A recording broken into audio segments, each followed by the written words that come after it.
આજના આપણે લેક્ચરમાં ભણવાનું છે પરમાણ્વીય દળ એટલે શું અને સરેરાશ પરમાણ્વીય દળ એટલે શું. તો પહેલી વાત કરીએ આપણે પરમાણ્વીય દળ. પરમાણ્વીય દળ કોને કહેવાશે? તો કે સિંગલ પરમાણુનું દળ એને પરમાણ્વીય દળ કહેવાય. જેમ કે હાઇડ્રોજન, કાર્બન, નાઇટ્રોજન, ઓક્સિજન, કોઈ પણ પરમાણુ લઈ લો, એનું દળ મેજર કરવું છે તો એને આપણે પરમાણ્વીય દળ કહી શકીએ છીએ. તો પરમાણ્વીય દળ જે છે એ કેવું હોય છે? તો ખૂબ નાનું હોય છે. કેમ ખૂબ નાનું? કારણ કે આપણને ખબર છે પરમાણુને આપણે નરી આંખે જોઈ શકતા નથી. તો પરમાણુ જ અતિ સૂક્ષ્મ છે, ખૂબ નાનો છે, તેથી એનું પરમાણ્વીય દળ પણ કેવું હશે? ખૂબ નાનું હશે. તો એ દળ મેજર કરવા માટે કોઈ સાધનનો ઉપયોગ થાય છે અત્યારે આધુનિક પદ્ધતિ પ્રમાણે. તો એ સાધનનું નામ છે દળ સ્પેક્ટ્રોમીટર. પરમાણ્વીય દળ મેજર કરવા માટે જે સાધનનો ઉપયોગ થાય છે એ સાધનનું નામ છે દળ સ્પેક્ટ્રોમીટર. આ સાધન વડે ખૂબ જ ચોકસાઈપૂર્વક સિંગલ પરમાણુનું દળ ગ્રામમાં આપણે મેજર કરી શકીએ છીએ.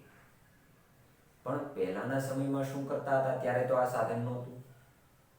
તો 19મી સદીમાં જ લગભગ કે ભાઈ એક પરમાણુને સાપેક્ષ માનીને તેના બીજા પરમાણુ કોઈ પણ હોય, કાર્બન, હાઇડ્રોજન, નાઇટ્રોજન કોઈ પણ છે, સપોઝ હાઇડ્રોજનને સાપેક્ષ માની લીધો, એની સાપેક્ષમાં બીજા બધા જ તત્વના પરમાણુઓને પરમાણ્વીય દળ આપવામાં આવતા હતા.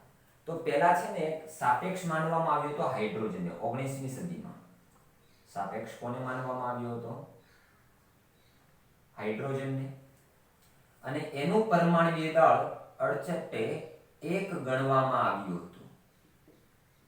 1 ગણવામાં આવ્યું હતું. શું 1? તો કે યુનિટ કાંઈ નહીં, યુનિટલેસ. એટલે કે યુનિટ કાંઈ નહીં, ખાલી 1 માનવામાં આવ્યું હતું. એની પાછળ એકમ કાંઈ નહીં. કે હાઇડ્રોજનનું દળ 1 છે એમ કહી દીધું, ખાલી માની લીધું. અને એની સાપેક્ષમાં બીજા બધા જ પરમાણુના દળ મેજર કર્યા હતા.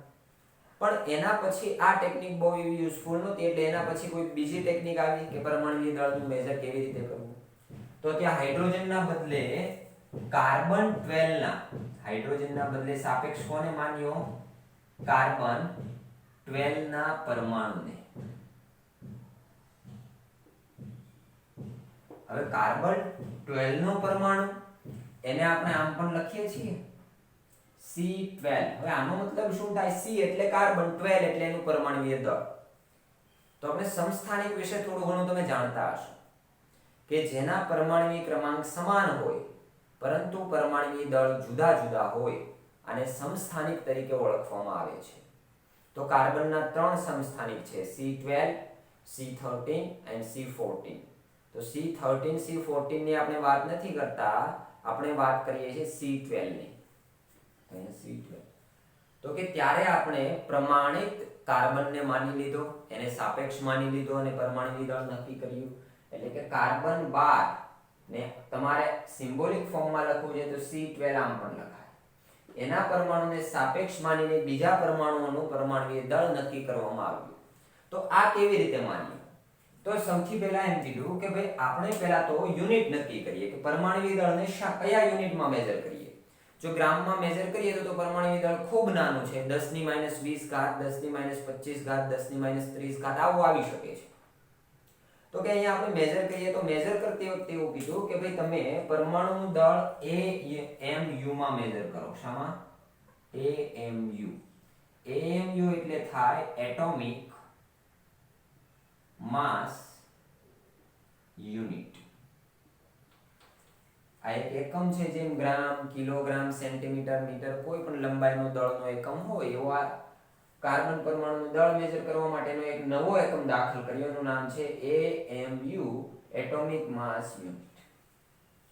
તો આમાં શું ધારવામાં આવ્યું કે એમ કીધું કે કાર્બન 12 ના એક પરમાણુનું દળ માની લીધું કે ભાઈ 12 AMU છે. કેટલું છે? 12 AMU છે. એક કાર્બન પરમાણુનું દળ 12 AMU છે. કોઈ એક વસ્તુ ધારવી પડશે, એના રિસ્પેક્ટમાં બીજી ગણી શકવાના છે. તો આને માની લીધું કે ભાઈ 12 AMU છે. તો હવે આના ઉપરથી હું કહી શકું AMU બરાબર કેટલા થાય? આના ઉપરથી મારે જણાવવું છે તમને કે 1 AMU બરાબર કેટલા થાય તો જણાવી શકીએ? ચાલો તો હું કહું તેથી 1 AMU બરાબર કેટલા, તો તમે શું લખવાના કે ભાઈ 12 AMU બરાબર કાર્બન 12 ના એક પરમાણુનું દળ, તો 1 બરાબર કેટલા, તેથી 1 × C12 ના એક પરમાણુનું દળ બરાબર 12 AMU ડિવાઇડ બાય 12 AMU થશે. ચાલો તો આમ લખી શકાય આને. તેથી હું લખી શકું 1 AMU બરાબર C12 ના પરમાણુનું દળ, C12 ના એક પરમાણુનું દળ છેદમાં શું આવશે? 12 આવશે. બરાબર છે. તો આને જ આપણે શું કહીએ છીએ કે ભાઈ 1 AMU ની વેલ્યુ આટલી થશે. જો આને આમ પણ લખી હોય, તમે કોઈ બુકમાં વાંચશો ને તો આને આમ પણ લખાય ને, 1/12 × C12 ના એક પરમાણુનું દળ, એક પરમાણુનું દળ લખી શકાય. તેથી આપણી પાસે એક ઇક્વેશન આવી ગયું કે 1 AMU બરાબર કેટલા થાય? 1 AMU બરાબર 1/12 × C12 કાર્બનનો સમસ્થાનિક છે એના એક પરમાણુનું દળ. તો આવી રીતના અથવા તો C12 ના એક પરમાણુનું દળ upon 12 આમ કરો તો પણ ચાલશે. બરાબર છે. હવે આની વેલ્યુ શોધીએ. મારે ગ્રામમાં 1 AMU ની વેલ્યુ શોધવી છે તો કેમ લખાશે? એ પણ શોધી શકીએ છીએ આપણે. જુઓ આ વેલ્યુ પણ આપણે શોધી શકીએ છીએ. તો કેવી રીતે શોધાશે એ જોઈ લઈએ. કે હું જાણું છું કે 1 મોલ કાર્બન પરમાણુનું દળ કેટલું છે? 12 ગ્રામ પર મોલ લખીએ છીએ આપણે. શું લખીએ છીએ? 1 મોલ C12 પરમાણુનું દળ બરાબર હું શું લખું છું? 12 ગ્રામ પર મોલ. હવે આપણે બધા જ જાણીએ છીએ એમ 1 મોલ બરાબર કેટલા થાય? 6.022 ગુણ્યા 10⁻23. આને આપણે એવોગેડ્રો નંબર Na પણ કહીએ છીએ ને. જો તમારે 6.022 ગુણ્યા 10⁻23 નથી લખવું તો એવોગેડ્રો નંબર લખી શકાય Na. તો એવોગેડ્રો નંબર આટલા કાર્બન પરમાણુનું દળ કેટલું છે? તો કે 12 ગ્રામ છે. બરાબર. આનો મતલબ કેવો થાય? પર મોલ. એટલે 1 મોલ કાર્બન પરમાણુનું દળ 12 ગ્રામ છે. 1 મોલ કાર્બન પરમાણુ એટલે કેટલા? 6.022 ગુણ્યા 10⁻23. તો આટલા પરમાણુનું દળ 12 ગ્રામ છે. તો 1 C12 પરમાણુનું દળ કેટલું કરી શકાય આવી રીતે? યસ. ચાલો તેથી 1 C12 પરમાણુનું દળ મારે શોધવું છે તો કેટલું થવાનું છે કે 1 કાર્બન 12 પરમાણુનું દળ બરાબર શું લખાશે? 12 ના છેદમાં શું આવશે? અહીંયા 6.022 ગુણ્યા 10⁻23 ની જગ્યાએ હું ચાલો 6.022 ગુણ્યા 10⁻23 જ લખી દઉં. હવે એની જગ્યાએ હું એને પણ લખી શકું ને? યસ, લખી શકાય. એવોગેડ્રો નંબર ઘણીવાર એક્ઝામમાં પૂછે 1 કાર્બન પરમાણુનું દળ બરાબર કેટલું થશે? તો 12/Na. 12/Na MCQ માં પૂછ્યું હોય. એના પછી આપણે વાત કરીએ કે જો આ વેલ્યુ 1 કાર્બન પરમાણુનું દળ બરાબર કેટલું છે? તો કે 12/Na. 1 કાર્બન પરમાણુનું દળ આ ઇક્વેશનમાં મૂકી શકું. તેથી શું બનશે અહીંયા? 1 AMU બરાબર. તેથી 1 AMU બરાબર શું હતું? જો ચેક કરો. C12 ના એક પરમાણુનું દળ. તેથી C12 ના એક પરમાણુનું દળ કેવું છે? 12/Na. 12/Na. અને એના છેદમાં 12 તો હતા જ. તેથી મલ્ટીપ્લાય 12. તેથી 12 શું થઈ ગયા? કેન્સલ. આનો આન્સર આવશે 1/Na. તેથી 1 AMU બરાબર આમ પણ લખાય 1/Na. યસ, લખી શકાય. બરાબર. સોરી, અહીંયા એએમયુ નહોતો, એક કાર્બન પરમાણુ દળ પૂછે તો 12 ના છેદમાં એને કરવાનું, એક એએમયુ પૂછે તો 1 ના છેદમાં એને કરી દીધું. ચાલો હવે શું કરીએ અહીંયા કે ભાઈ એને ની વેલ્યુ મૂકી દો. એને ની વેલ્યુ મૂકીશ. એને ની વેલ્યુ કેટલી છે? 6.022 ગુણ્યા 10 ની 23 ઘાત થાય છે ને એવી વેલ્યુ, તો યસ. તેથી 10 ની 23 ઘાત ને ઉપર લઈ જાઓ તો કેવી થશે? 10 ની -23 ઘાત થાય. કેવી થશે? -23 ઘાત થશે. ઓકે. હવે 1 ના છેદમાં 6.022 કરશું, કેલ્સી લગાવશો એટલે આપણો આન્સર નિયર આવશે 0.166056 0.166056 આવો આન્સર આવશે. હવે એક પોઈન્ટ આગળ લઈશ જમણી બાજુ, તેથી 10 ની -23 કેવી થઈ જશે? 10 ની -24. આનો આન્સર આવશે 1.66056 into 10 to the power -24. શું છે આ? એક એએમયુ ને મેં કન્વર્ટ કરી દીધું ગ્રામમાં. શામાં કન્વર્ટ કર્યું? ગ્રામમાં. તેથી ગ્રામ પર એએમયુ લખાય. તો કે આટલા ગ્રામ બરાબર 1 એએમયુ થાય. 1 એએમયુ બરાબર આટલા ગ્રામ થાય. તેથી અહીંયા લખી દીધું 1 એએમયુ બરાબર આટલા ગ્રામ થાય. તો તમને કોઈ પણ સમયે કોઈ પણ પરમાણુના ગ્રામની વેલ્યુને એએમયુ માં કન્વર્ટ કરવાનું કે તો શું આપણે કરી શકીએ? યસ, કરી શકીએ છીએ. કેવી રીતે? જો સપોઝ તમને એમ કીધું કે હાઇડ્રોજન પરમાણુનું દળ ગ્રામમાં આટલું છે 1.67 બરાબર છે 36 આટલું છે into 10 to the power -24 ગ્રામ છે. આને તમે એએમયુ માં કન્વર્ટ કરો તો મને ખબર છે કે 1.66056 into 10 to the power -24 ગ્રામ બરાબર 1 એએમયુ થાય. તો આટલા ગ્રામ બરાબર કેટલા એએમયુ? તેથી આને આમ લખવું પડે ને કે 1.6736 into 10 to the power -24 divide by શું આવશે? 1.66056 into 10 to the power -24. આ હતું ગ્રામ અને આ હતું ગ્રામ પર એએમયુ. તેથી એએમયુ છેદનો છેદ અંશમાં જશે. 10 ની -24 10 ની -24 કેન્સલ. આનો આન્સર નિયર 1 આવશે ને 1.67 1.66. તેથી આનો આન્સર એક્ઝેક્ટ જોવા જઈએ તો આન્સર આવે છે 1.0078 એએમયુ. બરાબર છે. અને આને આપણે રાઉન્ડ ફિગર કરી દઈએ તેથી આન્સર આવી જશે 1.008 એએમયુ. તેથી આ હાઇડ્રોજન પરમાણુનું દળ થઈ ગયું 1.008 એએમયુ માં. થાય છે. તો આપણે જે હાઇડ્રોજનનું દળ કહીએ છીએ ને એક આવી રીતના આવ્યું છે.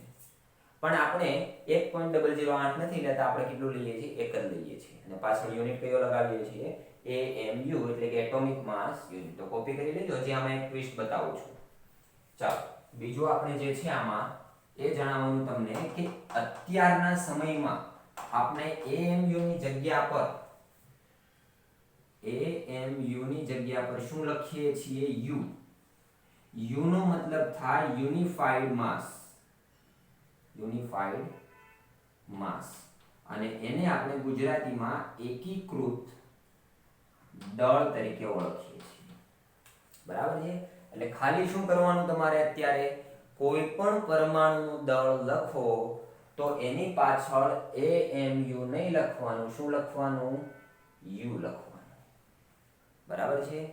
તો એનો મતલબ થાય યુનિફાઈડ માસ, એકીકૃત દળ. આને આમાં કન્વર્ટ કર્યો છે. બીજો કઈ વસ્તુ છે?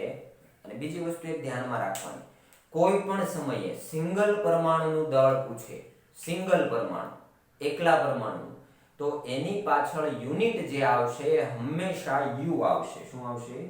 યુ. આમાં કોઈ ભૂલ થાય નહીં. ઓકે. ચાલો તો આના પછી આપણે લઈએ છીએ સરેરાશ પરમાણુય દળ. આ વસ્તુ નોટ કરી લેજો જે પણ લખી છે. તો પરમાણુય દળ વાળો ટોપિક આપણો અહીંયા પૂરો. અને હવે આપણે જઈએ સરેરાશ પરમાણુય દળ. હવે સરેરાશ શબ્દ આવ્યો એટલે બધાને ખ્યાલ આવી ગયો હશે કે સરેરાશ કાઢવાની છે. બરાબર. તો જે સરેરાશ પરમાણુય દળ છે એ જ આપણે યુઝ કરીએ છીએ ડેઈલી. કે જે તમે કોઈ પણ સમયે કાર્બનનું પરમાણુય દળ 12 કયો, ક્લોરીનનું 35.5 કયો, આર્ગોનનું 40 કયો, તો જેનું પણ તમે પરમાણુય દળ કયો સરેરાશ જ યુઝ કરવાના છો. જેમ કે ઉદાહરણ દ્વારા તમને સમજાવીશું. તો આપણો બીજો ટોપિક આજનો છે સરેરાશ પરમાણ્વીય દળ. સરેરાશ પરમાણ્વીય દળ એટલે શું થાય તો કે સરેરાશ કાઢવી કે કુદરતમાં કોઈ એક જ પરમાણુના ઘણા બધા સમસ્થાનિકો હોઈ શકે છે. સમસ્થાનિક એટલે શું તો કે સમાન પરમાણ્વીય ક્રમાંક હોય પરંતુ જુદા જુદા પરમાણ્વીય દળ હોય તો એને સમસ્થાનિક કહેવાય. બરાબર છે. અહીંયા આપણે લખી દઉં તમને સમસ્થાનિક એટલે શું. બીજા ચેપ્ટરમાં ફરીથી ભણવાનું આવશે સમસ્થાનિક. સમસ્થાનિક કોને કહેવાય જેમાં સમાન પરમાણ્વીય ક્રમાંક હોય પરંતુ જુદા જુદા પરમાણ્વીય દળ હોય તેમને એકબીજાના સમસ્થાનિકો કહેવામાં આવે છે. જેમ કે ઉદાહરણ તરીકે સમજો અહીંયા કે કાર્બન પરમાણુના 3 સમસ્થાનિક છે C12 C13 and C14. બધાની નીચે 6 6 અને 6 જ આવશે કારણ કે બધાનો પરમાણુ ક્રમાંક 6 છે પણ એકનું પરમાણુ દળ 12 છે, એકનું 13 છે અને એકનું 14 છે.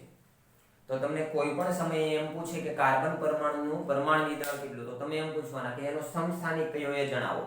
C12 છે, C13 છે, C14 છે. હું એમ કહું ભાઈ મારે એ નહીં જોતું, મારે સરેરાશ જોઈએ છે. ત્રણે ત્રણનું એવરેજ કાઢીને મને આપી દો. તો તમે જે પરમાણુ દળનો યુઝ કરો છો એ પરમાણુ દળ કેવું હોય છે સરેરાશ જ હોય છે. તો કેવી રીતે કાઢી શકીએ આપણે સરેરાશ? તો તમને સરેરાશ પરમાણુ દળ કોઈ પણ સમયે એક્ઝામમાં જો ક્વેશ્ચન પૂછે કે આ પરમાણુનું સરેરાશ પરમાણુ દળ શોધો તો એનો ડેટા આપેલો હોય તમને કે એની સાપેક્ષ પ્રચુરતા કેટલી છે કે નેચરમાંથી એ કેટલા ટકા મળી આવે છે. બરાબર કે કાર્બન 3 મળીને 100% મળે છે તો એમાંથી C12 કેટલા પ્રમાણમાં છે, C13 કેટલા પ્રમાણમાં છે અને C14 કેટલા પ્રમાણમાં, એનું ટેબલ આપ્યું હોય તમને. તો એ ટેબલ ઉપરથી ગણતરી કરવાની છે. બરાબર. તો અહીંયા એક ટેબલ તમને દોરીને બતાવું છું અને એના ઉપરથી ગણતરી કરીને બતાવું છું કે તમારી બુક વાળું એક્ઝામ્પલ છે. તો એક્ઝામ્પલ અહીંયા લખું છું હું કે કાર્બન 12 નું જ ઉદાહરણ આપણને અહીંયા આપેલું છે કે કાર્બન 12 ના સમસ્થાનિક કોણ કોણ છે. પહેલી કોલમ છે સમસ્થાનિકો. બરાબર. બીજી કોલમ આપી છે સાપેક્ષ પ્રચુરતા. સાપેક્ષ પ્રચુરતા એટલે કે એના પર્સન્ટેજ નેચરમાંથી કેટલા % મળી આવે છે.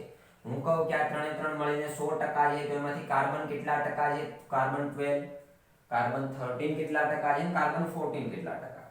અને પછી એનું સિંગલ પરમાણ્વીય દળ શામાં તો કે AMU માં, જેને આપણે U તરીકે પણ લખીએ છીએ. બરાબર છે. ચાલો એની વેલ્યુ પણ લખી દઉં. જો આ ડેટા આપ્યો હશે એક્ઝામમાં તમને, સપોઝ ક્વેશ્ચન પૂછાણો તો ડેટા આપ્યો હશે કે સમસ્થાનિક 3 છે, એક C12 છે, એક C13 છે અને એક C14 છે. C12 ના પર્સન્ટેજ આપ્યા છે 98.892, C13 ના આપ્યા છે 1.0108 અને C13 ના એટલા છે, C14 ના છે 2 × 10⁻−10. પરમાણુ દળ પણ આપ્યા છે. કાર્બન 12 નું 12 છે, કાર્બન 13 નું 13.00335 છે અને કાર્બન 14 નું છે 14.00317 છે. તો આ ડેટા ઉપરથી સરેરાશ પરમાણુ દળ શોધીને બતાવો. કેમ શોધી શકીએ? ઈઝી છે. જો કાર્બન 12, કાર્બન 13 ને કાર્બન 14 ત્રણે ત્રણના છે, એની પ્રચુરતા એટલે કે નેચરમાંથી કેટલા ટકા મળી આવે છે અને બધાના પોતપોતાના પરમાણુ દળ આપે કે કાર્બન 12 નું 12 છે, 13 નું 13 છે અને 14 નું 14 છે. તો સરેરાશ કાઢીએ. કેવી રીતે? તો કે એની જે પ્રચુરતા છે ને, પહેલા એને એક્ચ્યુઅલ વેલ્યુમાં કન્વર્ટ કરો, ડિવાઇડ બાય 100 કરવા પડે. તેથી 98.892 શામાં કન્વર્ટ થઈ જશે? 0.9882 આવું થશે. Okay yes. એને મલ્ટીપ્લાય કરો એનું પરમાણુ દળ 12 સાથે, 12 સાથે. એને પ્લસ કરો નીચેની વેલ્યુ, પણ આને પણ 100 વડે ડિવાઇડ કરો. તેથી આનો આન્સર શું આવશે? 0.01108 આવું થશે. એને મલ્ટીપ્લાય કરો એના પરમાણુ દળ સાથે 13.00335. એને પ્લસ કરો નીચેની વેલ્યુ સાથે 2 × 10⁻10 ને પહેલા ડિવાઇડ બાય 100 કરવાના કારણ કે પર્સન્ટેજ છે ને પર્સન્ટેજને એકચ્યુઅલ વેલ્યુમાં કન્વર્ટ કરવા માટે ડિવાઇડ બાય 100 કરશો. કેટલા થશે અહીંયા 2 * 10 to the power -12 લખી શકો. -10 છે ને 100 વડે ડિવાઇડ કરો એટલે બે ઘાત ઉપર આવે -2 થાય અને -10 કન્વર્ટ થઈ જશે -12 માં. અને એને મલ્ટીપ્લાય કરવાનું છે એના પરમાણુ દળ સાથે 14.00317 સાથે. તો બસ આટલી વેલ્યુ કરશો એટલે તમારો આન્સર નિયર આવશે 12.0 સમથિંગ આવશે. બરાબર, એનો આન્સર પણ આપ્યો હશે એ જ આપણે એક્ઝેક્ટ જોઈ લઈએ તો કેલ્ક્યુલેશન કરવી નહીં. એનો આન્સર આપ્યો છે આપણને 12.011 અને પાછળ કમ્પલસરી એનો યુનિટ લખવાનો શું છે યુ. તો આપણે C12 C13 અને C14 બધા જ સમસ્થાનિકોના પરમાણુય દળને સરેરાશ પરમાણુય દળ કરીને કન્વર્ટ કરીને આપણે માનીએ છીએ. તેથી તમને કાર્બનનું પરમાણુય દળ કોઈ પણ સમયે પૂછે કે ભાઈ આ સરેરાશ પરમાણુય દળ છે કે પછી એક કાર્બન પરમાણુ, તમારો આન્સર હોવો જોઈએ સરેરાશ પરમાણુય દળ છે. એ કેવું છે 12.011 યુ એટલે સિંગલ પરમાણુનું દળ.